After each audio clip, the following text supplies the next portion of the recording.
Dans AutoCAD, nous avons la possibilité de personnaliser notre espace de travail.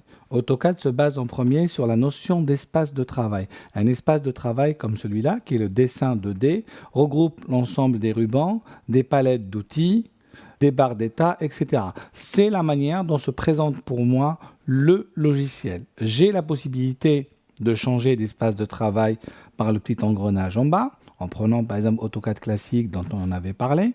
Là, on avait un espace qui se basait sur des palettes qu'on pouvait déplacer, personnaliser, etc. Je reviens dans mon espace dessin 2D annotation. J'ai la possibilité de modifier cet espace en ajoutant des onglets à mon ruban, en enlevant des commandes ou des groupes de commandes, etc. Pour pouvoir personnaliser votre espace, nous allons dans l'onglet Gérer et vous avez ici une commande qui s'appelle Interface utilisateur. À partir de là, j'ai la possibilité de gérer complètement mon interface utilisateur. J'ai ici des entités, espace de travail. Je retrouve mon espace de travail 2D annotation barre défaut, avec tous les menus, les palettes, les barres d'outils qui sont là. On regarde par exemple ici l'onglet ruban. J'ai ici une fonction qui s'appelle début 2D, qui est l'onglet début, l'onglet insertion, etc. Je vais prendre mon onglet début, 2D dessin, et on va le supprimer d'ici, par exemple. Donc, j'ai mon onglet début 2D. À l'intérieur, j'ai 2D dessin. Et j'ai la possibilité de dire non, je ne veux pas l'afficher.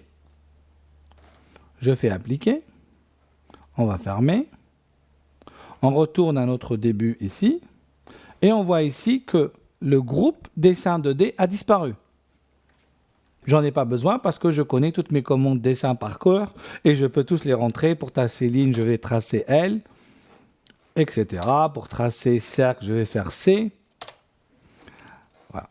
Alors, pour ceux qui ne connaissent pas ces commandes, je vous conseille de le laisser quand même. Donc, je reviens dans Gérer, on va le remettre. Je viens de modifier ici mon espace de travail 2D. Donc, je reviens dans mon interface utilisateur, mon espace de travail 2D, les onglets de mon ruban, mon début 2D, mon début 2D dessin, et je vais lui redire, s'il te plaît, je ne suis pas capable pour l'instant de travailler avec des commandes par cœur, laisse-le moi. Donc là, il va le laisser. Donc, c'est comme ça que vous allez intervenir sur votre espace de travail. Vous avez la possibilité de créer votre espace de travail personnalisé. Espace de travail ici. On peut créer un nouvel espace de travail. Je vais l'appeler espace de travail formation uniforme. Pour l'instant, dans cet espace de travail, donc les palettes, il a repris la palette par défaut, mais sinon, j'ai rien dedans. On va faire appliquer. OK. Là, il arrive. Pour l'instant, je suis toujours dans mon espace 2D. Et ici, j'ai un espace formation uniforme. Je clique dessus. Et miracle, j'ai rien du tout. On va revenir à notre espace 2D. Dessin 2D annotation. Voilà. On va revenir dans Gérer. Interface utilisateur. Et on va créer un ruban pour notre espace formation uniforme. Donc, je me mets dans l'espace uniforme. Je déroule ici mes rubans. Là, il est en train de dérouler mes rubans. Les onglets de mon ruban. Et je vais créer, par exemple, on va aller dans mon espace uniforme et on va prendre, par exemple, début 2D. Et je vais le glisser ici dans les onglets de mon ruban.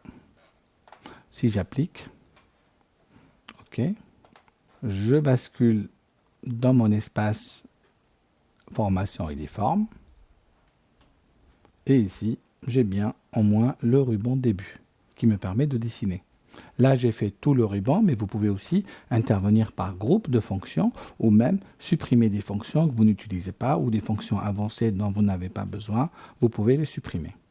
Donc voilà ce qu'on vient de voir ici. On a intervenu pour l'instant sur tout l'espace de travail. Nous voilà arrivés à l'étape où on va réfléchir sur la sortie et l'échelle de sortie de notre dessin. Comment l'imprimer? Pour les besoins de l'exercice, j'ai repris une partie du dessin qu'on a réalisé en début de formation et je l'ai ici en deux versions. Une version où il a été dessiné avec une unité de dessin en millimètres, on voit bien ici 110 mm. Une version où il a été dessiné en centimètres et on voit bien ici 11, 0,5, 5, 1,5 qui sont des unités millimètres. L'objet dessiné en centimètres est 10 fois plus petit que l'objet dessiné en millimètres, même si c'est le même objet. L'unité de dessin étant 10 fois plus petite dans un cas par rapport à l'autre, l'objet est 10 fois plus petit. Forcément, à partir de là, quand on va réfléchir à la sortie de notre dessin, à son impression, les échelles vont être différentes. Commençons. Nous allons aller dans l'onglet sortie ici, traceur. Je vais choisir ici une imprimante. Je vais prendre une Brother HL qui est tout simplement une imprimante laser. Je choisis mon format de papier, on est en A4. Le nombre de copies, ça on sait le faire. Je peux décaler mon tracé par rapport à sa position gauche, par rapport à la zone d'impression, ce qui peut être pratique dans le cas de certains traceurs. Dans mon cas, je vais juste centrer mon tracé. Et je vais réfléchir ici à R du tracé. Qu'est-ce que je veux tracer? On va dire l'étendue du dessin, le zoom étendu, les limites du dessin, l'affichage, tel qu'il est affiché maintenant, ou fenêtre. Je vais prendre fenêtre en ce qui me concerne. Fenêtre, il me demande le premier coin de ma fenêtre. Je vais imprimer le dessin en millimètres. Aperçu. Voilà mon objet. D'ailleurs, il ressemble bien à une échelle presque à 1 parce qu'on voit bien que 110 ici correspond pratiquement à la moitié de ma page, qui serait à peu près à 21 cm. Je quitte mon aperçu dessin. Donc dans l'aperçu dessin, quand vous êtes ici, vous avez la possibilité de zoomer sur des parties, faire des panoramiques, etc. Bon, on ferme par ici notre espace dessin et je reviens. L'échelle du tracé ici. Vous voyez bien qu'ici, il a proposé à la taille du papier, donc c'est un format ajusté au maximum de la page, et il a choisi 1 pour 0,999. On est presque à 1,1. 1,1. 1 mm égale une unité de dessin. On est bien dans un format 1 égale 1. Le 1 mm égale unité de dessin correspond à la réalité de 1, 1. Quand vous dessinez en millimètres, la correspondance avec les échelles d'AutoCAD est très facile parce que l'unité de dessin est égale à l'unité papier. Et du coup, le 1, 1 est un vrai 1, 1. Aperçu ici, j'ai bien mon échelle 1, 1. Si je quitte encore, si je fais un demi, j'ai bien la moitié de mon dessin, donc j'aurai bien une échelle 1 demi. Je quitte mon espace dessin. Si je fais un dixième, pareil. Si je veux mon dessin 2 fois plus grand, je vais faire l'inverse. 2 mm représentant une unité de dessin.